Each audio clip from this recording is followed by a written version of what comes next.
قال الله تبارك وتعالى في كلامه المجيد: أعوذ بالله من الشيطان الرجيم. بسم الله الرحمن الرحيم. وترى المجرمين يومئذ مقرنين في الأصفاد سرابيلهم من قطران وتغشى وجوههم النار ليجزي الله كل نفس ما كسبت إن الله سريع الحساب. قال المؤلف والمفسر رحمه الله تعالى: يقول تعالى: يوم تبدل الأرض غير الأرض والسماوات وبرزوا لله الواحد القهار وتبرز الخلائق لديانها. ترى يا محمد صلى الله عليه وسلم يومئذ المجرمين وهم الذين أجرموا بكفرهم وفسادهم مقرنين أي بعضهم إلى بعض قد جمع بين النظراء والأشكال منهم كل صنف إلى صنف كما قال تعالى: احشر الذين ظلموا وأزواجهم. وكما قال تبارك وتعالى: وإذا النفوس زوجت. اب مفسر رحمۃ اللہ علیہ سورۃ ابراہیم کی ان آیات مبارکہ کی تفسیر بیان فرماتے ہیں. جیسا کہ اس سے پہلے آپ نے پڑھا پچھلی آیات میں کہ اللہ تبارک و تعالی نے فرمایا کہ اللہ اپنا وعدہ پورا فرمائیں گے، کبھی خلاف نہیں کرتے، اور اللہ غلبے والے، قوت والے اور اپنے دشمنوں سے انتقام لینے والے ہیں. لیکن یہ صرف اصل وعدہ جو پورا ہوگا وہ کس دن؟ یوم تبدل الارض غیر الارض، جب یہ زمین بدل دی جائے گی دوسری زمین سے، والسماوات اور آسمان بدل دیے جائیں، وبرزوا للہ الواحد القہار، اور تمام مخلوق جو ہے وہ نکل کے اپنی قبروں سے اس واحد قہار کے سامنے ہوں گے، جس کی قہر ہر چیز پہ ہے، جس کا غلبہ ہر چیز پہ ہے، اور جس کے سامنے سب گردنیں اس دن جھکی ہوں گی. اور اس کے بعد اللہ نے فرمایا کہ میرے محبوب اس دن کیا حال ہوگا. وَتَرَى الْمُجْرِمِينَ يَوْمَئِذٍ مُقَرَّنِينَ فِي الْأَصْفَادِ. خطاب حضور صلی اللہ علیہ وسلم. لیکن قاعدہ یہ ہوتا ہے کہ اولاً مخاطب اگر حضور پاک ہیں تو مراد پھر ساری امت ہے. تو جس دن دیکھیں گے محمد مصطفیٰ صلی اللہ علیہ وسلم المجرمین کافروں کو، یومئذ اس قیامت والے دن، مقرنین فی الاصفاد، ان کو ایک دوسرے سے اصفاد کہتے ہیں، زنجیر قیود ان میں جکڑا ہوا ہوگا. تو یاد رکھیے کہ اللہ پاک کبھی فرماتے ہیں کافرین، کبھی لفظ آتا ہے مشرکین، کبھی لفظ آتا ہے ظالمین، کبھی لفظ آتا ہے فاسقین، اور کبھی لفظ آتا ہے مجرمین. تو یاد رکھیں کہ سیاق سوا سے دیکھنا ہوتا ہے. مراد اس سے کافر، کیونکہ کافر وہ ہے جو سب سے بڑا ناشکر ہے.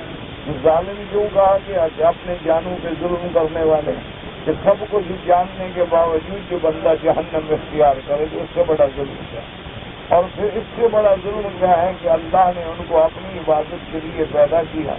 اللہ کی ساری نعمتیں کھانے کے بعد وہ غیر اللہ کی عبادت میں مشغول ہوگا. اچھا، کبھی فاسقین کہا جاتا ہے، فاسق کہتے ہیں حد سے نکلنے والا. تو سب سے بڑی حد سے نکلنے والا تو کافر ہے جو ایمان کی حد سے بھی نکل گیا، اسلام کی حدود سے بھی نکل گیا. اور کبھی ان کو مجرمین کہا جاتا ہے کیونکہ انہوں نے کتنا بڑا جرم کیا. ایک تو سب سے بڑا جرم کفر و شرک، دوسرا سب سے بڑا جرم اللہ کے راستے سے لوگوں کو روکنا، تیسرا سب سے بڑا جرم کہ لوگوں کو بھی غیر اللہ کی عبادت میں دعوت دینا. تو اس لیے لفظ مختلف ہوتے ہیں اور سیاق کے بعد کے مطابق مراد وہی کافر ہو. وَتَرَى الْمُجْرِمِينَ يَوْمَئِذٍ مُقَرَّنِينَ فِي الْأَصْفَادِ. تو مانا یہ ہے، بعض علماء نے فرمایا کہ یا تو کافروں کی جو ایک قسم ہے مثلاً سورج کے پجاری، ان سب کو ملا کے باندھ دو. اچھا جی یہ ستاروں کے پجاری ہیں، ان کو ملا کے باندھ دو. اچھا جی یہ آگ کے پجاری ہیں، ان کو ملا کے باندھ دو. یعنی ہر جنس جو ہے اپنی جنس سے ملا کے باندھ دی جائے. یا بعض علماء نے فرمایا کہ مجرمین جیسے بعض کافر بھی ہے لیکن کفر کے ساتھ ظالم بھی ہے، بعض کافر ہیں کفر کے ساتھ وہ ظالم بھی ہے، کفر کے ساتھ وہ لوٹی بھی ہے جیسے قوم لوط علیہ السلام، کفر کے ساتھ وہ میدان میں کم ناپ توڑ کرنے والا بھی ہے. تو ہر جنس کے کافر کو، ہر قسم کے کافر کو اس سے ملا کے باندھ دیا گیا. سرابیلہم من قطران، سرابیل سے مراد یہاں ہے ان کی قمیصیں. سرابیل سے مراد شلوار نہیں مانا ہے کہ ایسی قمیضیں وہ پہنائے جائیں گے. من قطران، قطران کہتے ہیں تارکول، یہ جو تارکول بچھائی جاتے ہیں سڑکوں میں جو آپ نے دیکھا سیاہ رنگ، اس کو کہتے ہیں قطران. تو تارکول جو ہے اس کا وہ لباس ہوگا تاکہ اس کو آگ، ایک تو وہ گرم، پھر آگ اس کو پکڑتی ہے تو اس وقت کیا حال ہو. وَتَغْشَى وُجُوهَهُمُ النَّارُ، اور آگ نے اس کے چہروں کو بھی ڈھانپ رکھا ہوگا. یہ سارے عذاب کیوں ہوں گے؟ لِيَجْزِيَ اللَّهُ كُلَّ نَفْسٍ مَا كَسَبَتْ، اللہ ہر بندے کو وہ سزا دیں گے جو اس نے کمایا ہے. إِنَّ اللَّهَ سَرِيعُ الْحِسَابِ. اب کوئی بندہ سوچے کہ جی وہاں تو کروڑوں مخلوق ہوگی اور اربوں مخلوق ہوگی، اب سب کو سزا دینا ہم بڑا مسئلہ ہے. تو اللہ نے بیان کر دیا کہ اللہ بہت جلدی حساب لینے ہے. اللہ تبارک و تعالیٰ کے آگے کوئی مشکل نہیں. یہ تو ہے نا کہ اگر آپ نے 2000 مجرموں کو سزا دینی ہے تو بندے سے تو کوئی مجرم رہ نہیں جائے گا، کوئی آگے پیچھے ہو جائے گا، کوئی چھپ جائے گا، کوئی بھاگ جائے گا. لیکن اللہ سے نہ کوئی بھاگ سکے نہ کوئی چھپ سکے. اللہ تبارک و تعالیٰ تو بہت جلد حساب دے گا. یقول تبارک و تعالیٰ یوم تبدل الارض غیر الارض والسماوات، اللہ نے فرمایا جس دن یہ زمین بدل دی جائے گی دوسری زمین سے اور آسمان، وتبرز الخلائق، اور تمام اللہ کی مخلوق جو ہے وہ اللہ کے سامنے حاضر ہوگی. ترا یا محمد صلی اللہ علیہ وسلم، میرے بدنی محمد مصطفیٰ، اس دن آپ دیکھیں گے یومئذ المجرمین، وہ کافر وهم الذین اجرموا بکفرہم وفسادہم، وہ لوگ جنہوں نے کفر بھی کیا اور فساد بھی کیا، ان مجرمین کو کیا کیا جائے گا؟ مقرنین فی الاصفاد.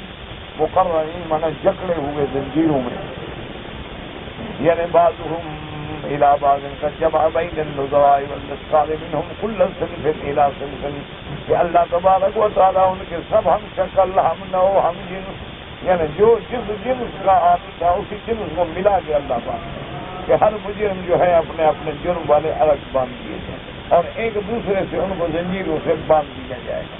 اور اس کے بعد فرماتے ہیں جیسے قرآن پاک نے فرمایا احشروا الذین ظلموا وازواجہم، اس دن اللہ جمع کریں گے ان لوگوں کو جنہوں نے ظلم کیا، کفر کیا، اور ان کے ازواج مانا ان جیسے، ان کے ہم شکل، ان کے محسب عمل کرنے والے.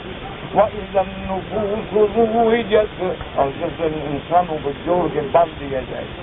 إِذَا أُلْقُوا مِنْهَا مَكَانًا ضَيِّقًا مُقَرَّنِينَ دَعَوْا هُنَالِكَ ثُبُورًا. اللہ فرماتے ہیں کہ جس دن ان کو ایک تنگ و تاریک مکان آگ جہنم کے غاروں میں پھینکا جائے گا، اس وقت جو بڑا واویلا کریں گے لیکن فائدہ کچھ بھی نہیں ہوگا. اور جیسے فرمایا وَالشَّيَاطِينَ كُلَّ بَنَّاءٍ وَغَوَّاصٍ وَآخَرِينَ مُقَرَّنِينَ فِي الْأَصْفَادِ. اسی طرح جو شیاطین جن ہیں جو بنا بنانے والے، عمارتیں بنانے والے اور غواص سمندروں میں غوطہ زنی کرنے والے سب کو باندھا جائے گا. فالاسفاد القیود، اسفاد کا معنی کیا ہے؟ مفسر رحمۃ اللہ علیہ فرماتے ہیں اس سے مراد وہ زنجیریں ہیں جن سے ان کو جکڑا جائے گا. قالوا ابن عباس سعيد بن جبير والنعمة بن الرحمن بن زيد هو مشهور في اللغة، وقال عمرو بن كلثوم فآبوا بالثياب بالسبايا وأبنى بالملوك مصفدين. وقوله تبارك وتعالى سرابيلهم من قطران. اب مفسر رحمۃ اللہ علیہ فرماتے ہیں ثيابهم التي يلبسونها من قطران وهو الذي تهنأ به الإبل تطلع.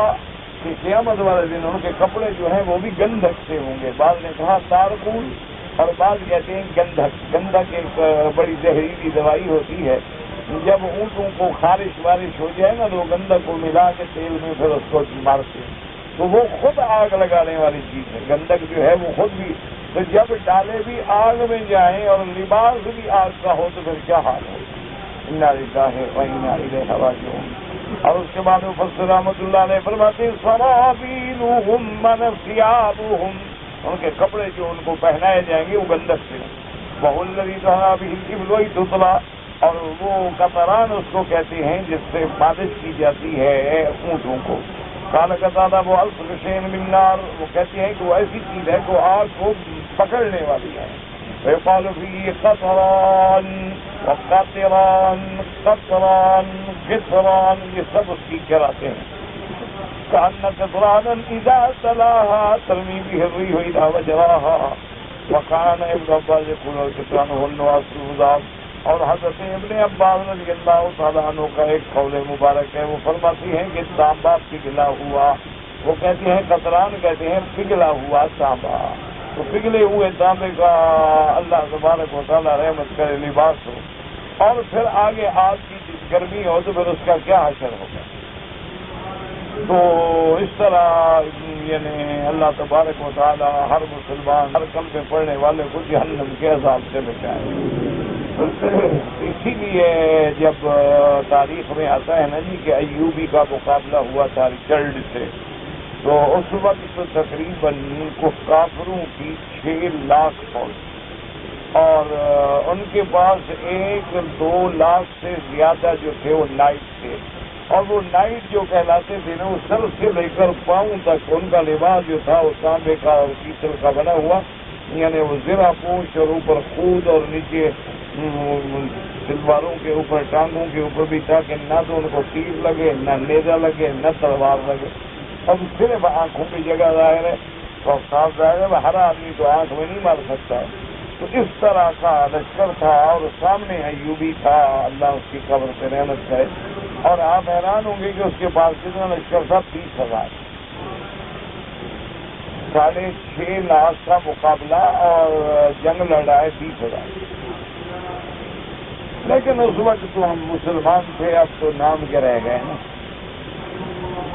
تو اس کو جب اس کے آدمیوں نے اطلاع دی انہوں نے کہا کہ اس دفعہ ہم بڑے عجیب گھیرے میں آ گئے ہیں کہ اتنی بڑی فوج ہے اور مسلح ہے اور اس کے پاس ہر قسم کی دولت پیسہ طاقت راشن مدد اور ہمارے پاس کیا ہے 20,000 آدمی ہے. پھر انہوں نے کہا ایوبی سے انہوں نے کہا کہ دیکھو بات یہ ہے کہ حضرت سب سے بڑی بات یہ ہے کہ ان کے بعد 2 لاکھ تو نائٹ ہے جن کا سر سے لے کر پاؤں تک جو ہے سارا پیتل اور تانبے کا لباس. تو ان سے کیسے مقابلہ ہوگا. تو ایوبی نے کہا کہ دیکھو ہم اس لیے تو نہیں لڑ رہے نا کہ جیت جائیں. ہم تو لڑ رہے ہیں اللہ کے حکم سے اللہ کی رضا سے اللہ کے دین کی سربلندی کے لیے. اب اس میں یہ اللہ کا مرضی ہے وہ ہمیں کامیاب کر دے یا ہمیں شکست ہو جائے. ہم تو ہر حال میں کامیاب ہیں کیونکہ اگر ہم مارے گئے شہید ہو جائیں اور اگر ہم زندہ بچ گئے غازی کہلائیں.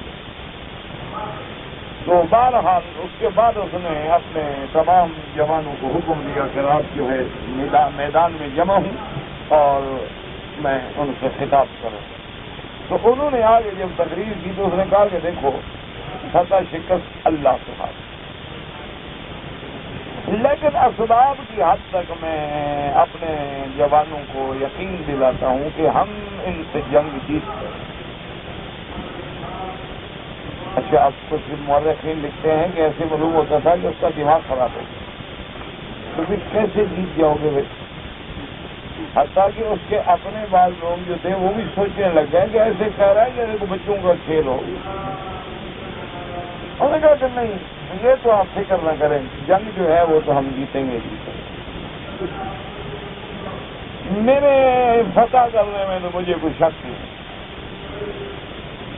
خیر اس نے تقریر کیا. اس کے بعد جناب صبح اس نے ایسا ماشاءاللہ جنگ کا نقشہ ترتیب دیا کہ اپنے اس 20,000 کو تقسیم کیا مختلف علاقوں میں، اور ان کو ہدایت کی کہ جیسے تم پر حملہ ہونا تم نے ایسا ایسا پیچھے ہٹنا،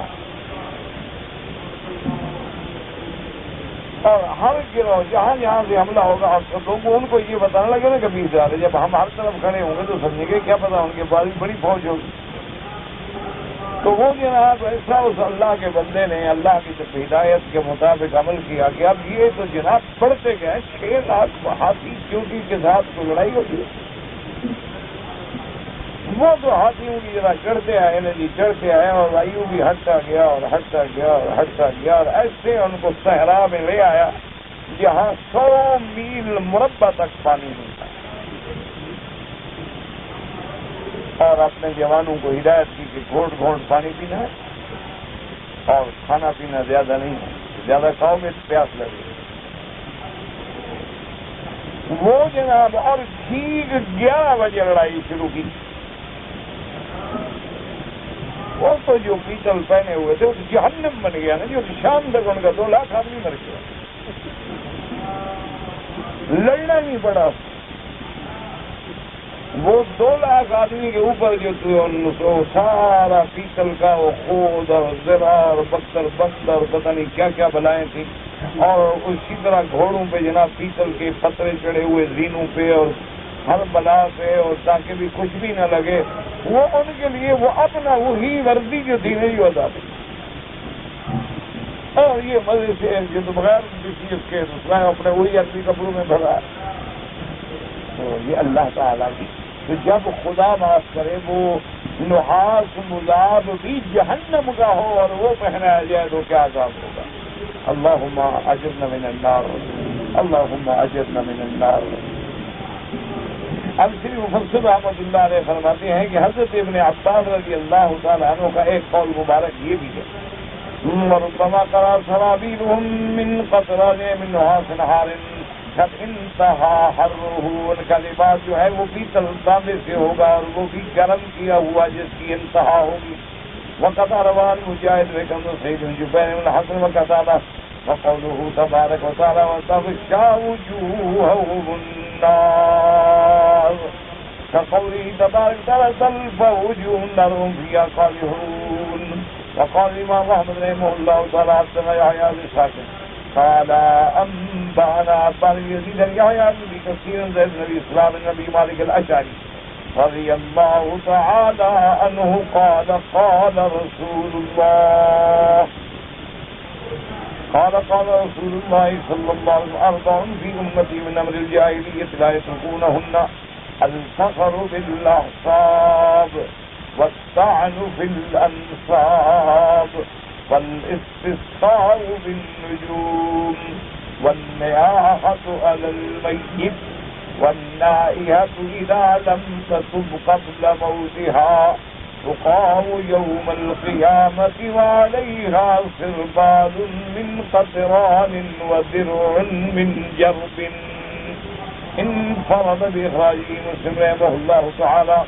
اب مفسر رحمۃ اللہ علیہ فرماتے ہیں کہ اس حدیث مبارک میں جس کی روایت ابی مالک اشعری رضی اللہ تعالیٰ عنہ روایت فرماتے ہیں کہ سرکار دو جہاں رحمت مجسم سیدنا محمد مصطفیٰ صلی اللہ علیہ وسلم نے فرمایا: 4 فی امتی من امر الجاہلیت لا یترکونہن. حضور نے فرمایا کہ زمانہ جاہلیت کی 4 ایسی عادتیں ہیں جو میری امت نہیں چھوڑے گی، یعنی میری امت میں رہیں گی. یہ معنی نہیں کہ سارے کریں گے، یعنی مقصد ہے کہ ان کا وجود رہے گا. آپ نے فرمایا پہلی عادت کیا چیز ہے؟ فرمایا الفخر بالاعصاب. باوجود مسلمان ہو جائے گا جی ہم خان ہیں اور ہم بلوچ ہیں اور ہم سید ہیں، یہ اپنے حسب پہ فخر کرنا جو ہے یہ بھی نہیں چھوڑا. حالانکہ اللہ نے سب کو آدم و حوا کا بیٹا بنایا. تمام اللہ کی مخلوق جو ہے سب کا ابا آدم ہے. کلکم بنو آدم وآدم من تراب. حضور پاک نے فرمایا تو سب آدم کی اولاد اور آدم کو اللہ نے مٹی سے بنایا ہے. پھر فخر کس بات کر رہے تھے؟ تو سب کا جب باپ بھی ایک ہو ماں بھی ایک ہو. باقی یہ جو اللہ نے دنیا میں قبائل بنائے ہیں قومیں بنائی ہیں یہ قریش ہیں یہ انصار ہیں یہ مہاجرین ہیں یہ جناب بنو وائل ہیں یہ بنو ہاشمی ہیں یہ بنو امیہ ہیں یہ بنو عباس ہیں. تو یہ اس لیے ہیں اللہ نے فرمایا وَجَعَلْنَاكُمْ شُعُوبًا وَقَبَائِلَ لِتَعَارَفُوا إِنَّ أَكْرَمَكُمْ عِندَ اللَّهِ أَتْقَاكُمْ. اللہ نے فرمایا کہ ہم نے تمہاری یہ شاخیں یہ قبائل جو بنائے ہیں تاکہ تمہاری جان پہچان آسان ہو جائے. کہ بھئی اب ایک آدمی کو ڈھونڈنا ہے. اب ایک آدمی کے نام پر تو سینکڑوں آدمی ہوتے ہیں. تو جب آپ اس کے قبیلے کا نام لیں گے قوم کا نام لیں گے تو ذرا آسانی ہو جائے گی. ورنہ اللہ کے ہاں تو عزت والا وہ ہے جو اللہ سے زیادہ کرنے والا اللہ کے احکام سے چلنے والا ہے. اللہ تبارک و تعالیٰ کے ہاں وہ زیادہ معزز و مکرم ہے.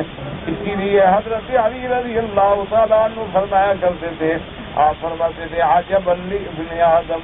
حضرت علی فرماتے تھے کہ ابن آدم پہ مجھے بڑا تعجب ہوتا ہے انسانوں پہ کہ یہ کیسے فخر کرتے ہیں.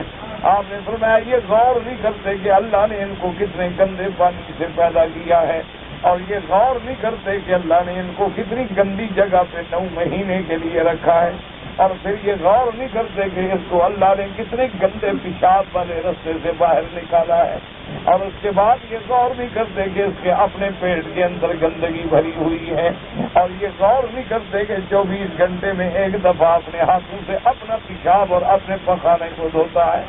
آپ نے فرمایا یہ غور نہیں کرتے کہ جب مر جائے تو اس کی لاش سے ایسی بدبو اٹھتی ہے کہ محلے بھاگ جاتے ہیں. کس بات پہ کرتا ہے فرمایا کس بات پہ کرتے ہو؟ جناب کپڑے دیکھ رہا ہے کبھی سائے کو دیکھتا ہے اور کبھی جناب اپنے کریز کو دیکھتا ہے کہ کریز تو نہیں ٹوٹی اور رومال ذرا ٹھیک کھڑا ہے زیادہ نیچے تو نہیں چلا گیا اور قلم اور گھڑی اور انگوٹھی اور جوتے میچ کر رہے ہیں کہ نہیں کر رہے. کس بات پہ تم ہو کیا مما ان مہین تمہیں تو ایک ذلیل پانی سے اللہ نے پیدا تم کوئی سونے چاندی سے پیدا ہوئے. ہر بندے کو اللہ نے کس سے پیدا کیا؟ نطفہ. وہ نطفہ کیا ہے؟ مما ان مہین. اللہ فرما رہے حقیر ترین وہ گندا پانی. یہ تمہارے ہاتھوں کو لگ جائے تو روٹی نہ کھاؤ جب تک صابن سے نہ دھو. اس پانی سے اللہ نے تمہیں پیدا فرمایا اور تمہیں پیدا کرنے کے لیے کولڈ اسٹوریج میں رکھا گیا تھا. وہاں پھولوں کی پتیاں بچھائی گئی تھی ماں کے رحم کے اندر اور 3 اندھیریوں میں. اور غذا کیا ملی؟ وہ ماں کا حیض بند ہو گیا تمہیں غذا ملنی شروع ہو گئی. اور جب پیدا ہونے کا وقت ہے ہر دعا کرتے ہیں یا دعا کرو اللہ کرے آپریشن نہ کرانا پڑے. اللہ کرے ولادت جو ہے نا جی وہ طبیعی ہو جائے. ولادت جو ہے جناب خدا کرے آسان ہو جائے. کہیں سیزیرین نہ کرانا پڑ جائے پیٹ نہ کاٹنا پڑے. اچھا وہ اگر طبیعی ولادت ہوگی تو حضرت کہاں سے تشریف لائیں گے؟ جہاں سے کیا بات یہ آپ کے نکلنے کا مقام. اور اس سے جب آپ تشریف لائیں گے تو جناب وہ آپ سے ایک آنت جڑی ہوئی ہوگی اور جو گندا خون غذا بن کے آپ کو ملتی تھی اس کو جناب کاٹیں گے. پھر آپ لتڑے ہوئے ہوں گے گندے خون میں. پھر آپ کو نہائیں گے جناب کو اور اس کے بعد جناب جو آپ بڑے ہوتے جائیں گے اکڑتے جائیں گے. لیکن یہ نہیں پتا کہ 24 گھنٹے میں جا کے میں نے گندگی پہ بیٹھنا ہے. اکڑ کے اس بات پہ رہے ہو. چلو بڑا آدمی ہے مشین لگائی ہوئی ہوگی اس سے اپنا استنجا کر لے گا لیکن بیٹھے گا تو صحیح نا گندگی پہ بڑا ہو یا چھوٹا ہو. پیشاب پہ بیٹھے گا کہ نہیں بیٹھے گا؟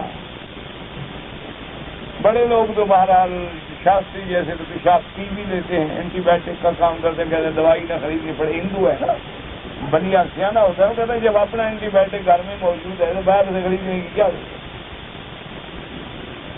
پھر اکڑنے کی کیا بات؟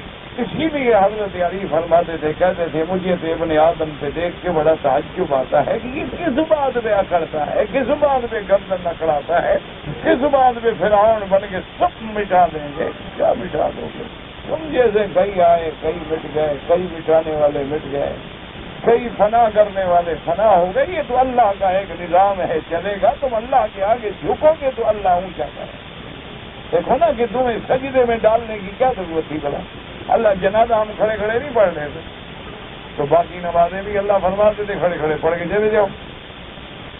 لیکن اللہ نے 5 وقت حکم دیا کہ پہلے جھک جاؤ, رکوع میں آؤ, پھر سجدے میں آ کے اپنا پریشانی جو مٹی میں ڈالو. تمہیں یاد آئی تھی مٹی سے مجھے اللہ نے پیدا کیا,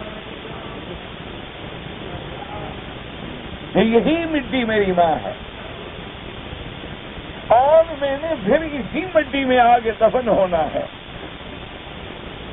اور پھر اسی مٹی سے میں نے نکلنا ہے.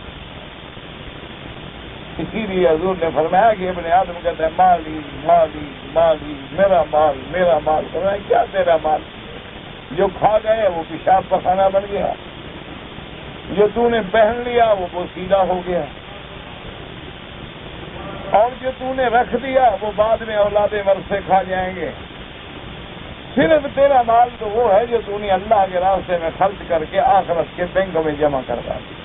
باقی تو تیرا کوئی مال خیال ہے ہی نہیں, تیرا مال کس بات. اسی طرح حضور صلی اللہ علیہ وسلم نے فرمایا کہ لا یملأ فاء ابن آدم الا التراب.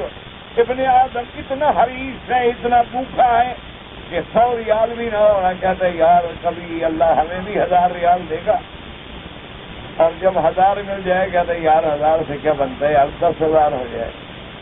پھر جب 10 ہو جائے گا تو یار 10,000 سے بھی آج کل کیا گزارا ہوتا ہے, 20 ہو جائے, پھر 20 بن جاتا ہے, پھر لاکھ کے پیچھے پڑ جاتا ہے. جب لاکھ مل جائے گا تو 10 لاکھ بن جائے. جب 10 لاکھ بھی مل جائے گا تو نہیں یار 10 لاکھ ہوتی, آج کل کیا ہے, آج کل تو کروڑ ہونا چاہیے کم سے کم. تو وہ جناب کروڑ مل جاتا ہے, کہتے یار کروڑوں سے بھی آج کل گزارا تو نہیں ہوتا ہے. ہوائی جہاز بھی نہیں ملتا, اب تو اپنے ہوائی جہاز ہونے چاہیے کم سے کم. تو پھر جناب عرصوں کے چکر. اس لیے اللہ حضور نے فرمایا کہ یہ حسرتیں بڑھتی جائیں گی بڑھتی جائیں گی, اس کا پیٹ نہیں بھرے گا. اس کا پیٹ اور منہ کب بھرے گا؟ جب مٹی ڈالی جائے گی.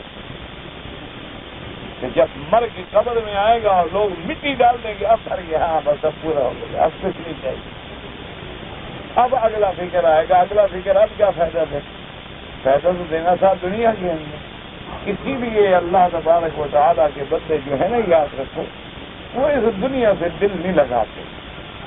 وہ سمجھتے ہیں یہ دنیا مسافر خانہ ہے اور ہم نے چلے جانا ہے, اور موت کی گاڑی چل پڑی ہے اور اسٹیشن آنے کی دیر ہے, صبح آئے کہ رات آئے کہ اب آئے, اور جب ہم نے چلے جانا ہے تو پھر دل لگانے کا کیا معنی.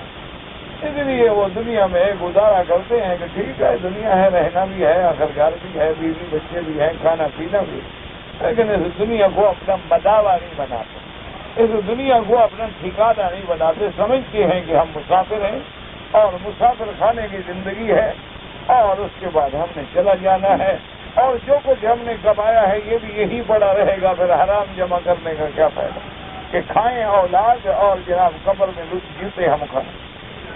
ہم جو حرام اکٹھا کر جائیں, رشوت کا مال, نشے کا مال, مخدرات کا مال, حاجیوں کی بکریاں بیچ کے کھا جانے کا مال, اور اس کے بعد جناب بھیجے بدلنے کا مال, اسمگلنگ کرنے کا مال, اور جھوٹ بولنے کا مال, اور رشوت دینے دلانے کا مال, ایجنٹی کرنے کا مال اکٹھا کر رہے ہیں. کیوں؟ تاکہ قبر میں ہمیں جوتے ملے, مال اولاد کے کام آئے.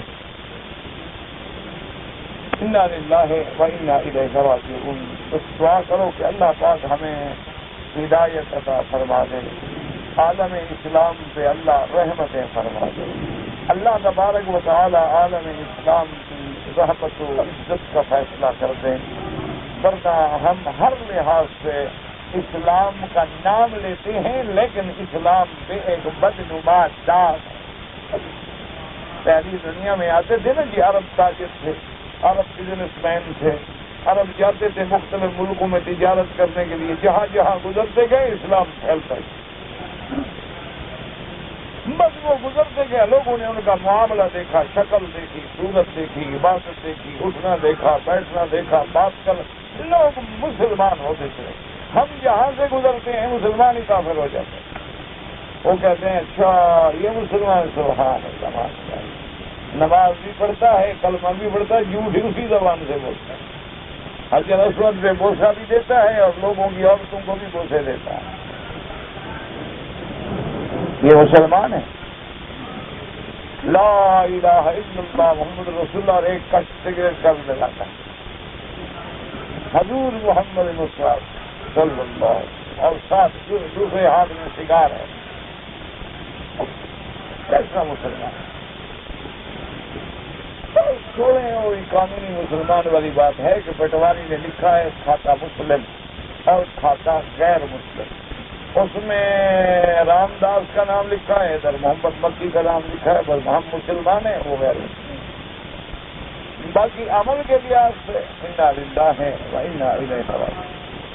اس لیے حضور صلی اللہ علیہ وسلم نے فرمایا کہ یہ چار چیزیں میری امت جو ہے جاہلیت کی چھوڑے گی. فرمایا الفخر فی الاحساب, کہ اپنے حسب پہ فخر کریں گے, میں سید, میں قریش. الطعن فی الانساب, اور لوگوں کے نسب میں طعن کرنا. چھوڑ یار, تم کیا کمنی کاسری موچی پولی لوگ ہمارے ساتھ بات کرتے ہیں. یہ بھی زمانہ ہے جاہلیت کی عادت ہے, ورنہ کیا وہ بھی مسلمان ہے بھائی ہے. ایک پیشہ ہے, اس غریب نے اگر جوتے سینے کا پیشہ اپنا لیا, اگر بڑی فیکٹری ہو سروس اور بانٹے والے کو تو کوئی موچی نہیں کہتا کام, تو وہ بھی جوتے کا کرتے ہیں. نہیں مان سے کہو سروس والے کیا بناتے ہیں, جوتے بناتے ہیں. مارکوس والے کیا جوتے بناتے ہیں. کلاراکس والے کیا بناتے ہیں, جوتے بناتے ہیں. نیکی والے کیا بناتے ہیں, جوتے بناتے ہیں. ان کو تو کبھی آپ نے موچی نہیں کہا, اس لیے کہ پیسے زیادہ ہیں ان کے پاس, فیکٹری لگائی ہوئی ہے, نوکر کام کرتے ہیں. بات تو وہی ہے. اچھا, جتنے بڑے ٹیکسٹائل مل اونر ہیں ان کو تو تم نے پولی کبھی نہیں کہا. پاولی تو کپڑا بنتا ہے نا, مل کیا کرتی ہے, وہی تو کپڑا بنتی ہے. کیونکہ ان کے پاس پیسہ ہے, گاڑیاں ہیں, مل ہے, نوکر ہیں, مینیجر, ان کو نہیں کہتے. حالانکہ پیشہ تو ان کا بھی وہی ہے نا. ایک آدمی ہے لکڑی پہ کام کرے ہو جی, درخان ہے. اچھا جی, اگر وہ بہت بڑا کوئی بنانے ہو جی, آرٹسٹ ہے. وہ چھوٹا ہو درخان بن جاتا ہے. اچھا, سید ہو غریب ہو گئے, چھوڑو جی کمال کرتے ہیں, سید بنا پھر چھوڑو جناب, پتہ ہی نہیں سید ہے کہ نہیں ہے. اور پیسے ہوں وہ سید نہ بھی ہو, مخدوم ہے. مخدوم صاحب کئی میراثی ہیں جو مخدوم بن گئے. انہوں نے سوچا لوگوں نے بڑا تنگ کیا نقل کرو, وہ بھی جناب چھپ چھپا کے بن گئے. کئی راجپوت بن گئے, کئی مخدوم بن گئے. وہ جو اصل سید تھے وہ رول گئے غریب, ان کو کوئی خیرات بھی نہیں دیتا, ان کو کوئی پوچھتا ہی نہیں غریبوں کو. جو صحیح معنی میں قریشی ہیں, جو صحیح معنی میں سادات ہیں, جو صحیح معنی میں حسنی, حسینی, علوی, فاطمی ہیں, ان کو آپ جانتے نہیں کہاں ہیں. آپ کو پتا ہے آپ کے ملک میں کتنے علوی ہیں؟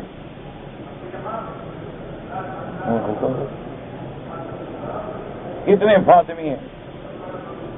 بھئی آخر اولاد جو ہے بی بی فاطمہ سے چلے گی نا, یا حسنی ہوگا, حسینی ہوگا, حضرت علی سے تو علوی ہوگا, سیدہ فاطمہ سے نسبت ہوگی تو فاطمی ہوگا. آپ بتائیں آپ کے ملک میں کتنا ہے؟ یہ کون ہے؟ عجیب مخدوم صاحب سے. یہ جناب مخدوم الملک ہے. وہ مخدوم الملک اللہ کی ذات ہے, بندہ کہاں سے مخدوم الملک ہو گیا؟ کوئی عقل کرو. یہ کون ہے؟ سبحان اللہ حضرت, یہ تو قلندر ہیں. یہ کون ہے؟ حضرت یہ تو غوث ہیں. پتہ ہی نہیں کچھ. اچھا, ان سب سے ساری جو سب سے بڑا رات دن ہاتھ باندھ کے کھڑے ہوتے ہیں نا داتا صاحب, سے پوچھو حضرت علی ہجویری کس خاندان سے تھے؟ بس داتا صاحب وہی ان کا نام تھا, حضرت علی ہجویری رحمت اللہ علیہ. اللہ ان کی قبر پہ کروڑوں رحمتیں فرمائے. اور پتہ ہے کہ ان کا کیا نسب تھا, کہاں سے چلے, کیسے لاہور پہنچے, کیوں آئے, وہاں کیوں رہے, سوال ہی کریں. اچھا, یہ جو جنت کی بہشتی دروازے گزرتے ہو, حضرت فرید الدین شکر گنج رحمت اللہ علیہ کے کوئی نسب کا شجرے کا پتہ جو وہاں مجاور ہیں ان کو بھی پتہ نہیں. وہ حقیقی مجاور ہوں تو پتہ ہو, ہوئے تو میری طرح آگے بیٹھ گئے. تو اس لیے حضور نے فرمایا کہ یہ امور جاہلیت ہیں، لیکن میری امت نہیں چھوڑے گی۔ الفخر بالاحصاب والطعن بالانصاب، حضور نے فرمایا یہ جو ہے یہ بھی وہ بالکل نہیں چھوڑیں گے۔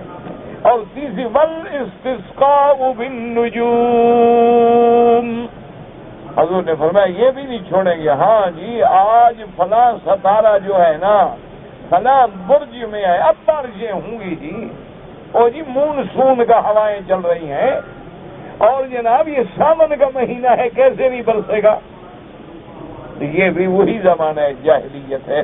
اللہ چاہے تو ساون میں ایک قطرہ نہ گرے، اور اللہ تبارک و تعالیٰ چاہے تو جس مہینے میں بارش نہیں ہوتی بارشیں رکنے میں بھی نہ آئے۔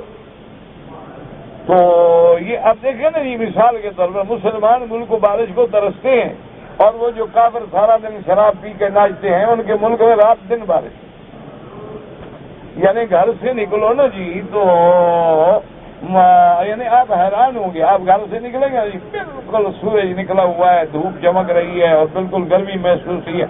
اس لیے وہ وہاں کہتے ہیں کہ جی وہاں 3-4 ڈبلو ہیں جن کا پتہ کوئی نہیں ہوتا، ورک وومن ویدر، کہ ایک تو بیوی کا پتہ نہیں ہوتا کہ جب گھر جاؤں گا بیوی ہوگی یا کسی اور بوائے فرینڈ کے ساتھ چلی گئی ہو، اور دوسرا وہاں جو ہے ورک کا بھی، نوکری کا بھی پتہ نہیں ہوتا کہ جاؤں گا نوکری ہے یا چھٹی، چونکہ وہاں تو اب سارے جو ہوتے ہیں نا وہ ہفتے کے نوکر ہوتے ہیں نا، ہفتے کے بعد جب چاہے وہ فارغ کر دے، مستقل نوکری وہ دیتے نہیں، اٹھاک پہ ہیں سارے۔ اچھا اس کے بعد ویدر کا بھی پتہ نہیں ہوتا، موسم کا بھی پتہ نہیں ہوتا، آپ نکلے ہیں بالکل جناب دھوپ ہے، وہاں تک کیا بارش شروع ہوئی۔ تو اس لیے ہر بندے کی گاڑی میں جو چھتری اور اس کے اوپر پہننے والے اور کوٹ وغیرہ سب پڑے ہوتے ہیں کہ کوئی پتہ نہیں کسی وقت کیا ہو جائے۔ تو یہ اللہ کا نظام ہے، نہ تاروں کے پاس کچھ ہے اور نہ برج کے پاس کچھ ہے، ان ابراج کو پیدا کرنے والا بھی خدا ہے اور ستاروں کو چلانے والا بھی خدا ہے۔ اس لیے مومن کا کام ہے بارش ہو تو کہے مطرنا بفضل اللہ، کہ اللہ کے فضل سے بارش ہوئی ہے، اور کافر کہتے ہیں مطرنا بنوء کذا و کذا۔ اچھا اور اس کے بعد صلی اللہ علیہ وآلہ وسلم نے فرمایا اور چوتھی چیز کیا؟ والنیاحۃ علی المیت، کے میت پہ رونا، یہ بھی زمانہ ہے جاہلیت کی عادت ہے۔ ایک تو ہے آنسو بہانا، ایک ہے نیاحہ، نیاحہ مانا باقاعدہ کرائے والے لا کے ماتم کراتے ہیں، کرایہ والے لوگ آتے ہیں، عورتیں اکٹھی ہو جائیں گی سب اپنے اپنے کو رو رہی ہوتی ہیں، اس کو تھوڑا روتی ہیں لیکن وہ گھر والوں کو خوش کرتے ہیں۔ اچھا پھر یہ باقاعدہ ایسے ہوتا ہے جیسے میں تمہاری شادی پہ آؤں تو میری شادی پہ آؤ گے، اسی طرح عورتیں کہتی ہیں جی وہ ہمارے مرنے پہ آئی تھی رونے کے لیے، ہم نے بھی تو جانا ہے نا آخر رونے کے لیے۔ تو یہ نیاحہ جو ہے میت پر، یہ بھی زمانہ ہے جاہلیت میں سے۔ اور حضور پاک نے فرمایا والنائیۃ اذا لم تتب قبل موتها، اگر یہ رونے والی عورتیں جو ہیں یہ پیٹنے والی، ماتم کرنے والی مرنے سے پہلے توبہ نہ کی تو قام یوم القیامت، قیامت والے دن اللہ اس کو کھڑا کریں گے، وعلیہا سربال من قطران ودر، اللہ حکم دیں گے کہ اس کو لباس جو ہے وہ پہنایا جائے گندک کا اور وہ خارج کو دور کرنے والی چیز لوہے کی درع کا۔ اور اس کے بعد جناب فرماتے ہیں انفرد باخراجہ مسلم، امام مسلم رحمۃ اللہ علیہ نے حدیث نقل، وفی حدیث القاسم النبی امامۃ رضی اللہ تعالیٰ عنہ قال قال رسول اللہ صلی اللہ علیہ وسلم رفعوا النائحۃ اذا لم تتب، اگر وہ رونے والی توبہ کر کے نہ مرے تو توقف ہوئی طریقے میں جنت والنار، اس کو جنت و جہنم کے درمیان میں رستے پہ کھڑا کیا جائے گا، فسرابیلھا من قطران، اور اس کا لباس جو ہے وہ گندک سے ہوگا، فتغشا وجہھا النار، اور اس کے چہرے کو آگ نے اپنی لپیٹ میں لے لیا ہوگا۔ کیوں؟ لیجزی اللہ کل نفس ما کسبت ان اللہ سریع الحساب۔ اب مفسر رحمۃ اللہ علیہ فرماتے ہیں یجزی اللہ کل نفس ما کسبت یوم القیامہ، جیسے فرمایا لیجزی الذین ساءوا بما عملوا، تاکہ اس دن اللہ بدلہ دیں گے ان لوگوں کو جنہوں نے برا کیا، ان کے عمل کا بدلہ ان کو ملے گا۔ فرمایا ان اللہ سریع الحساب یحتمل ان یکون قوله تبارک و تعالی اقترب للناس حسابهم وهم فی غفلۃ معرضون. جیسے اللہ نے فرمایا لوگوں تمہارے حساب کے دن قریب آ گئے لیکن تم غفلت میں پڑے ہوئے ہو. وَيَعْتَمِنُّ فِي عَلِ مُعَذِّبِ عَبْدِ سِرِيٌّ جَازِيٌّ يَعْلَمُ كُلُّ شَيْءٍ وَلَا يَخْفَى عَلَيْهِ. یا معنی یہ ہے کہ قیامت میں جب اللہ ہر بندے کا حساب لیں گے تو جلد ہو جائے گا. کیوں؟ وہ ہر چیز جانتے ہیں، تحقیق کی تو ضرورت ہے، فوراً فیصلے ہو جائیں گے. اس کے بعد فرماتے ہیں جمیع الخلق بالنسبۃ الی قدرتی کالواحد منہم. ساری مخلوق کا حساب لینا ایسے ہوگا جیسے کسی ایک بندے کے حساب پہ دیر لگتی ہے. کقولہ تبارک و تعالی ما خلقکم ولا بعثکم الا كنفس واحدۃ. اللہ نے فرمایا تم ساری مخلوق کا پیدا کرنا اور تمہیں مارنا پھر تمہیں اٹھانا ایسے ہے جیسے ایک بندے کو پیدا کرو اور ایک کو مارو اور ایک کو اٹھاؤ. اللہ کے آگے کیا مشکل. وہذا کمانا قول مجاز اسلامیات میں یقون المعنی یعنی مرادین اللہ تعالی عالم. یا دونوں معنی مراد ہیں کہ سریع الحساب کا معنی حساب قریب آ گیا، یا سریع الحساب کا معنی اللہ جلد حساب لینے والے ہیں. ساری مخلوق کا حساب ایسے ہوگا جیسے ایک بندے کا حساب ہوتا ہے. ھذا بلاغ للناس ولینذروا بہ وَلِيَعْلَمُوا أَنَّمَا هُوَ إِلَٰهٌ وَاحِدٌ وَلِيَذَّكَّرَ أُولُو الْأَلْبَابِ. اللہ نے فرمایا میرا قرآن بلاغ للناس، لوگوں کو پہنچانے والا ہے. اللہ نے فرمایا قرآن نے ہر چیز پہنچا دی، میرے پیغمبر نے ہر چیز پہنچا دی. اور وَلِيُنذَرُوا بِهِ تاکہ اس سے ان کو ڈرایا جائے کہ آخرت سے ڈرو، قیامت سے ڈرو، اللہ کے عذاب سے ڈرو. اور دوسرا وَلِيَعْلَمُوا قرآن پڑھنے کے بعد جان لو أَنَّمَا هُوَ إِلَٰهٌ وَاحِدٌ کہ معبود برحق صرف اللہ کی ذات ہے. وَلِيَذَّكَّرَ أُولُو الْأَلْبَابِ تاکہ قرآن سے وہ لوگ نصیحت حاصل کریں جو عقل والے ہیں. اسی لیے علماء نے فرمایا کافروں کو جتنا بھی عقل ہو لیکن جو اللہ کو نہ مانے وہ عقل والا نہیں ہو. ان کا عقل دنیا تک ہے لیکن آخرت کو نہیں جانتے. ان کا عقل دنیا کے سمجھنے میں ہے لیکن اللہ تبارک و تعالیٰ کو نہیں مانتے. یقول تبارک و تعالیٰ هذا القرآن بلاغ الناس لأنذركم به ومن بلغ أي هو بلاغ لجميع الخلق من انس وجن. قرآن سب کے لیے پہنچانے والا، خبر دینے والا، انسانوں کے جنوں. جیسے فرمایا الف لام را کتاب انزلناه إليك لتخرج الناس من الظلمات إلى النور ولينذروا به يتعظوا به وليعلموا أنما هو إله واحد أي يستدلوا بما فيه من الحجة والدلالات إلى أنه لا إله إلا هو تاکہ قرآن کے دلائل دیکھ کے، قرآن کی آیات دیکھ کے، بینات دیکھ کے یہ جان لیں کہ الہ معبود برحق صرف اسی کی ذات ہے.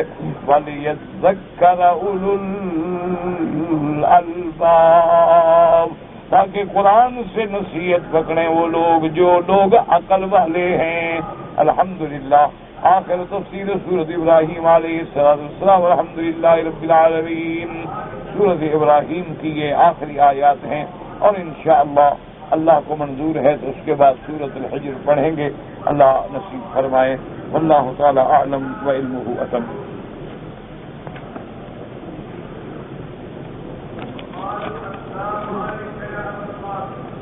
میرا بھائی جب مسئلہ ہوتا ہے نا ایک بات یاد رکھیں کہ مسئلہ مختصر لکھ کے 2 لفظوں میں پوچھا جاتا ہے. اس قسم کے طویل تفاصیلی مسائل جو ہیں یہ وہ ہوتے ہیں کہ آدمی گھر میں لے جائے، ان کو پڑھے اور پھر ان کے جوابات تیار کر کے سائل کو بھیجی جائے.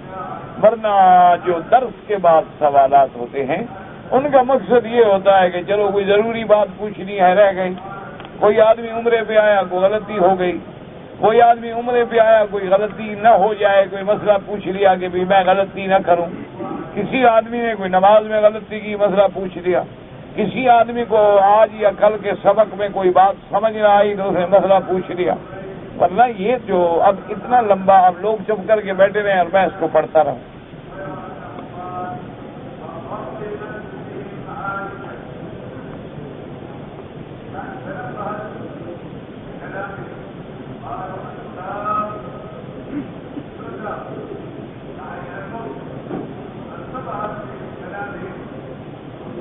ایک عورت کا، لڑکی کا 9 سال پہلے چھوٹی بہن کا نکاح جو ہے چاچے کے لڑکے کے ساتھ کر دیا گیا اور وہ راضی نہیں۔ بہرحال یاد رکھو، اسی لیے شریعت کا حکم ہے، اللہ نے لڑکی کو بھی حکم دیا ہے کہ تم اولیاء الامور ولی الامر کے بغیر نکاح نہ کرو، حتیٰ کہ بعض ائمہ کرام حدیث مبارک کے ظاہر لفظ سے کہ لا نکاح الا بولی، تو وہ جو ہے ایسا فرماتے ہیں کہ وہ نکاح ہوتا ہی، وہ بعض ائمہ فرماتے ہیں کہ نکاح تو ہو جائے گا لیکن سنت کے خلاف ہے۔ بہرحال اولیاء الامور کو اللہ نے لازمی قرار دیا ہے کہ کوئی لڑکی اپنے اولیاء جیسے باپ ہے، چاچا ہے، بھائی ہے، ان کے بغیر نکاح نہ کرے۔ وہاں ان کو بھی حکم دیا ہے کہ تم اس لڑکی کی رضامندی معلوم کرو، کہ یہ نہیں کہ تم زبردستی کر دو کہ بس ہمارے ناک کا سوال ہے اور ہمارے ناک کا سوال ہے اور خاندان کا سوال ہے، اور شریف لڑکی تو آگے بولا ہی نہیں کرتی، تو تم کہتے شریف باپ ہو کے ظلم کر رہے ہو۔ شریف لڑکی تو نہ بولے لیکن شریف باپ بھی تو ظلم کرتے ہوئے کچھ لحاظ کریں۔ اس لیے شریعت کہتی ہے کہ اس کے لڑکی سے اس کی والدہ کے ذریعے، اس کی بہنوں کے ذریعے، اس کی سہیلیوں کے ذریعے معلوم کرو کہ وہ اس رشتے پہ راضی ہے۔ اسی لیے شریعت حکم دیتی ہے کہ خطیب جو ہے وہ مخطوبہ کو، یعنی جو آدمی رشتہ کرنا چاہتا ہے اور جس لڑکی سے رشتہ کرنا چاہتے اس کو دیکھ لے، اور وہ لڑکی جو ہے وہ اپنے اس خطبہ کرنے والے کو دیکھ لے تاکہ بعد میں کوئی مشکلات پیدا نہ ہو جائے۔ دیکھو نا جی، جیسے آج کل انٹرنیٹ پہ نکاح ہو جاتے ہیں، ای میل سے نکاح ہو جاتے ہیں، چیٹنگ کرتے کرتے ہوئے نکاح ہو جاتے ہیں۔ اچھا، نہ اس الو نے دیکھا ہے نہ اس نے دیکھا ہے، جب شادی ہو جاتی ہے اور آپنا سامنا ہوتا ہے تو اگلا پچھلا نانی یاد آ جاتی ہے بندے کو کہ جناب ہم نے وہ ٹیلی فون پہ بیٹھ کے نکاح تو کر لیا، یہ تو آگے بلا نکلی، ہم کہاں پھنس گئے، اب بیٹھا رو رہا ہے، پھر رونے سے کیا ہوگا بھائی؟ اس لیے ہمیشہ یاد رکھو، آپ نے بڑی زیادتی کی کہ اس کی رضا کے بغیر نکاح، بہرحال نکاح ہو گیا لیکن رخصتی نہیں ہوئی، اور اس لڑکی نے عدالت میں جا کے مقدمہ دائر کر دیا، انہوں نے لڑکے کو بلایا، وہ حاضر بھی ہوا، یک طرفہ بالکل نکاح ختم ہو گیا۔ یہ البتہ دیکھا جائے گا کہ کیا وہ عدالت جو ہے وہ اسلامی قانون کے مطابق تھی یا وہ لارڈ مکالے کے قانون پہ چلنے والی۔ اگر وہ عدالت ہے انگریزی قانون تو علماء کہتے ہیں کہ اس کا اعتبار نہیں ہوتا، لیکن اس کا حل یہ ہے کہ وہ لڑکی 2-3 علماء کو اپنا جیوری بنا لے، اپنا حکم بنا لے، ان کے سامنے اپنا کیس رکھے، وہ فیصلہ کر دیں، بس ہو جائے۔ تو بہرحال تو آپ نے زیادتی کی ہے، اب اس لڑکے کو بھی چاہیے کہ بلا وجہ لمبا نہ کرے اور طلاق دے دے، جان چھوڑے، قصہ ختم ہو۔ جب تم نے رشتہ ہی نہیں ہوا، وہ راضی ہی نہیں ہے، اور تم وہ ملک چھوڑ کے بھی دوسری جگہ آئے ہوئے تو اس کو تم نے کیوں کنڈی میں پھنسایا ہوا ہے؟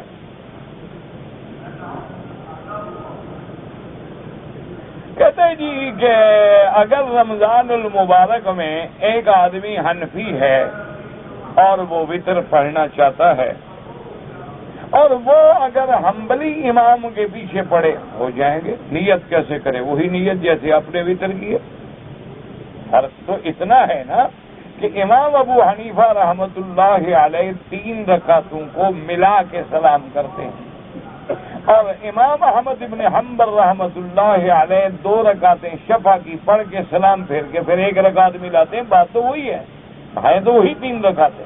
اب اس کو یوں 1 رکعت شمار کیا جاتا ہے کہ 2 رکعتیں پہلے جو ہیں اس میں سلام پھر گیا، پھر 1 رکعت پھر۔ تو اسی لیے جہاں احادیث میں آتا ہے کہ حضور صلی اللہ علیہ وسلم نے 13 رکعت وتر پڑھے، تو معنی اس کا یہی ہوتا ہے کہ ائمہ احناف کہتے ہیں کہ حضور نے گویا 10 رکعتیں تو تہجد پڑھی 2 رکعت کر کے، اور آخری 3 رکعت وتر پڑھے، تو لہذا 13 ہو گئے۔ اور امام احمد بن حنبل رحمۃ اللہ علیہ فرماتے ہیں کہ بھی 2 رکعت کر کے حضور نے 12 رکعت جو ہے تو گویا وہ تہجد ہو گئی اور 1 رکعت وتر ہو گئے۔ باقی حنفی اگر حنبلی کے پیچھے پڑھے یا حنبلی حنفی کے پیچھے پڑھے کوئی مسئلہ نہیں، کیونکہ جمیع الائمۃ الحق والہدی، تمام کے تمام ائمہ جو ہیں وہ حق و ہدا پہ ہیں، اللہ تبارک و تعالیٰ ان پہ کروڑوں رحمتیں فرمائے۔ اچھا، باقی علماء نے یہ بھی لکھا ہے کہ ایک آدمی اپنے مسلک پہ شدید متعصب ہے، وہ کہتا ہے بھائی نہیں، میں تو بالکل حنفی مسلک کے علاوہ بالکل کسی دوسرے کے قول پہ کبھی عمل ہی نہیں کروں گا، تو انہوں نے فرمایا کہ ان کا پھر یہ ہے کہ وہ اپنے وتر علیحدہ پڑھے، وہ تہجد کے وقت میں پڑھ لے، کیونکہ اس کے نزدیک وتر واجب ہے، اور باقی ائمہ کے نزدیک وتر واجب ہی نہیں، وتر سنت ہے۔ اچھا، اسی طرح ان کے نزدیک دعائے قنوت حنفی مسلک میں واجب ہے، اگر دعائے قنوت چھوڑے گا تو سجدہ صاف کرنا پڑے گا، اور حنابلہ کے نزدیک جو ہے وہ سنت ہے، پڑھ لی تو ٹھیک ہے، نہیں پڑھی تو کوئی حرج نہیں۔ تو لہذا اگر آدمی اپنے مسلک پر متشدد ہے تو اس کا علاج یہ ہے کہ وہ آسانی کے ساتھ تہجد کے وقت میں بعد میں پڑھ لے، زیادہ پڑھ لے، کوئی جھگڑے کا تو مسئلہ ہے ہی نہیں۔ اگر حدود حرم میں اللہ ہمیں کسی بھی مسجد میں نماز نصیب کرے، بالکل سارے حرم میں انشاءاللہ اللہ کی رحمت بہت وسیع ہے، اور اللہ نے سارے مکے کو مسجد الحرام فرمایا ہے، فَوَلِّ وَجْهَكَ شَطْرَ الْمَسْجِدِ الْحَرَامِ۔ اور اسی طرح قرآن کہتا ہے کہ وہ آدمی تمتع حج نہیں کر سکتا جس کے اہل مکے میں ہوں، تمتع اور قران وہ کریں گے، ذَلِكَ لِمَن لَّمْ يَكُنْ أَهْلُهُ حَاضِرِ الْمَسْجِدِ الْحَرَامِ۔ تو مسجد الحرام سارا مکہ ہے، انشاءاللہ ہر جگہ اللہ لاکھ کا ثواب دیں گے۔ اگر ایک آدمی جدے میں رہتا ہے اور وہ عمدن، کوئی عذر بھی نہیں، مجبوری بھی نہیں، کچھ نہیں، مکے میں آ کے حج کی نیت کرے، دم پڑ جائے گی، اس کو نیت حد حرم سے باہر سے کرنی تھی، جدہ سے۔ کہتے جی کہ اگر حج کی صفا مروہ نہیں دوڑا، 12 تاریخ بھی گزر گئی، 13 بھی گزر گئی، 14 بھی گزر گئی، کوئی حرج نہیں۔ حج کی صفا مروہ اگر وہ سارا مہینہ بھی نہ دوڑے تو کوئی جرمانہ نہیں، اور جب دوڑنے کے لیے آئے تو چونکہ صفا مروہ طواف کے بغیر نہیں ہوتی، اس لیے فقہا فرماتے ہیں کہ پہلے نفلی طواف کر لے اور اس کے بعد جا کے صفا مروہ دوڑے، بس کوئی جرمانہ نہیں۔ اگر کوئی آدمی جدے میں رہتا ہے اور اس نے عمرہ کیا ہے شوال میں یا اشہر حج میں، تو اس کا عمرہ جو ہے وہ تمتع ہو جائے گا کہ عمرہ بھی ہوا اور حج بھی ہوا۔ لیکن امام ابو حنیفہ رحمۃ اللہ علیہ فرماتے ہیں اس کا حج مفرد ہوگا، لیکن اس نے یہ عمرہ زیادتی کی ہے، اس لیے اس کو دم دینا پڑے گا، اس کو حج کے دنوں میں عمرہ نہیں کرنا چاہیے تھا۔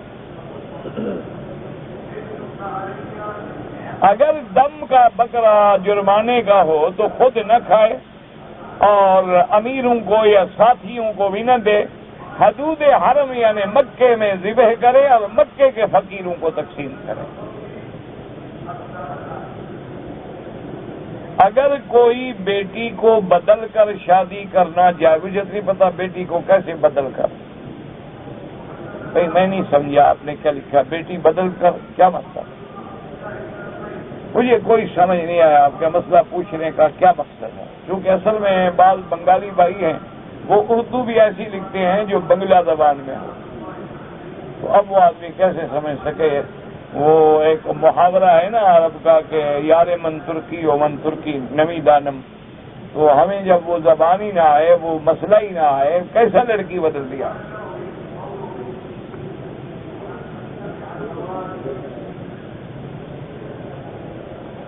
ایک شخص نے مدرسے کے چندے کے لیے 200 ریال دے دیا، میں نے بجائے مدرسہ فقیر کو دے دیا، بالکل غلط ہے، مدرسے کو دینے پڑیں گے، آپ ذمہ دار ہیں، مدرسے کو جا کے دیں مزید 200 ریال۔ یہ معلوم ہوتا ہے نیت گڑبڑ ہو گیا، مدرسے کے بجائے خود کھا گیا اور اب فقیر بن گیا۔ آپ جناب وہ 200 مدرسے کو پہنچاؤ، بالکل، ورنہ آئندہ تمہاری عادت ہو جائے گی یہی چندہ کھانے کی۔ ایک دفعہ اللہ معاف کرے آدمی بھیک مانگ رہے نا تو ساری زندگی مانگتا رہے۔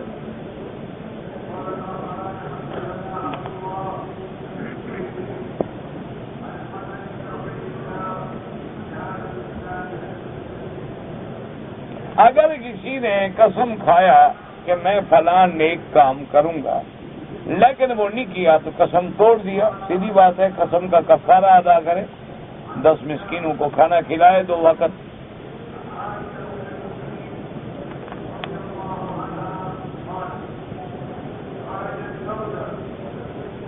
اگر کوئی آدمی اپنے والدین کے لیے، اقارب و ارحام کے لیے بعد میں قرآن پڑھتا ہے، طواف کرتا ہے، عمرہ کرتا ہے، نفل پڑھتا ہے، نیکی کے کام کرتا ہے، اللہ ان کو ثواب دے گا، بالکل دے گا، کیوں نہیں دے گا؟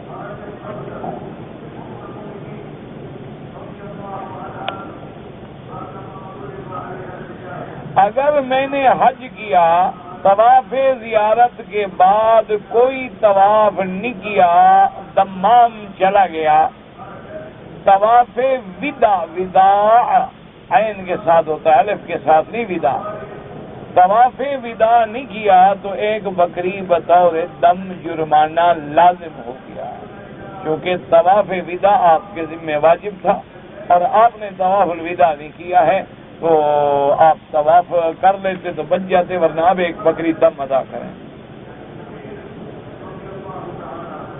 بھائی گزارش یہ ہے کہ ہر زمین میں اچھے بھی ہوتے ہیں، برے بھی ہوتے ہیں، صرف کسی ایک زمین کا کیا مطلب؟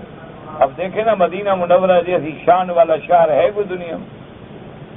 یعنی مکہ اور مدینہ سے افضل کون سی دنیا میں مکہ؟ لیکن اللہ نے حضور کو فرمایا وَمِمَّنْ حَوْلَكُمْ مِنَ الْأَعْرَابِ مُنَافِقُونَ فِي الْمَدِينَةِ، کہ میرا محبوب مدینے کے ارد گرد میں اعراب میں جو منافقین ہیں ہم ان کو جانتے ہیں، آپ نہیں جانتے، لا تعلمهم نحن نعلم، ہم ان کو، تو اس کا معنی ہے کہ منافقین مدینے میں بھی تھے۔ اچھا، عبداللہ ابن ابی سلول جو ہے، یہ ابی ابن سلول جو تھا، یہ رئیس المنافقین، جو منافقوں کا چیئرمین تھا، ان کا بہت بڑا مہنت تھا، وہ کون تھا؟ سب سے بڑا منافق رہتا کہاں تھا؟ مدینے میں۔ مرا کہاں؟ مدینے میں۔ دفن کہاں ہوا؟ مدینے میں۔ تو میرا بھائی یہ چیزیں جو ہے نا، ایک حدیث پڑھ لی اور پھر کہا فلاں زمین میں منافق ہوں گے اور فلاں میں ایسے ہوں گے، جیسے لوگ نجد پہ اعتراض کرتے ہیں، یا یہ جہالت کی بات۔ اللہ تبارک و تعالیٰ نے ہر زمین میں خیر بھی ہے اور شر بھی ہے، ہر زمین میں اچھے لوگ بھی ہیں، برے لوگ بھی ہیں، ہر زمین میں صالحین بھی آئے، صالحین بھی آئے، ہر زمین میں ابرار بھی ہیں، اشرار بھی ہیں۔ اب دیکھو نا جی، اتنا لمبا سوال، میرا بھائی ناراض نہ ہوں،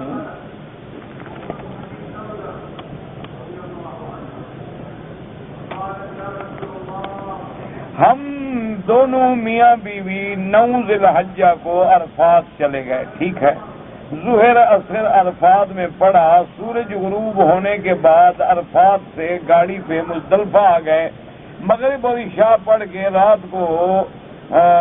رات 9 بجے شیطان کو کنکریاں مار کے حرم آ گئے اور سر کو حلق کر کے احرام کھول دیا، وردی پہن لیا، رات کی ڈیوٹی شروع کر دیا، دوسرے دن پھر ڈیوٹی ختم کر کے ظہر کے بعد جا کے تینوں شیطانوں کو کنکریاں مارا، تیسرے دن پھر ایسا کیا، بالکل آپ کا حج ہو گیا الحمدللہ، کوئی حج میں فرق نہیں، کیونکہ الحج عرفہ، یاد رکھو، حضور سے پوچھا گیا مل حج یا رسول اللہ، حضور حج کس کو کہتے ہیں؟ فرمایا الحج عرفہ، حج عرفات کا نام ہے۔ یہ باقی باتیں جو آپ سے رہ گئی ہیں آپ مجبور ہیں۔ حضور صلی اللہ علیہ وسلم نے اپنے بیوی بچوں کو مزدلفہ میں رات کو بھیج دیا۔ اچھا، کچھ نوجوان لڑکے آئے حضور کی خدمت میں، انہوں نے کہا یا رسول اللہ ہم بکریاں چراتے ہیں مکے میں، اور اگر ہماری رات یہاں گزر گئی اور صبح کو ہم یہاں سے چلیں گے تو ہم تو 9-10 بجے مکے پہنچیں گے. بکریاں تو بیچاری بغیر پانی کے اور بغیر گھاس کے مر جائیں گے. تو پھر تم بھی جاؤ. تو تم بھی حرم کی ڈیوٹی پہ تھے، لہذا تم نے بہرحال ایک تم نے غلطی کی، تم کو مزدلفہ سے رات کو 12 بجے کے بعد نکلنا چاہیے تھا، اور پھر صبح کی نماز سے پہلے کنکریاں مار کے ڈیوٹی پہ آ گیا. وہ ٹھیک ہے، کنکریاں مار لی، آپ نے سر مڈا لیا، حج افراد ہے، بکری آپ کو دینی نہیں تھی. حج انشاءاللہ آپ کا ہو گیا، اور باقی 2 دن بھی تم نے کنکریاں ماری. یہ تمہاری مجبوری ہے، تمہاری ڈیوٹی تھی. اللہ کے حرم کی صفائی کرنا بھی تو ہم حج ہی کہاں سب رہیں گے بیچارے. اگر تم سارے حج پہ چلے جاؤ تو مطاف میں تو کوئی قدم ہی نہ رکھ سکے. بالکل انشاءاللہ حج ٹھیک ہے.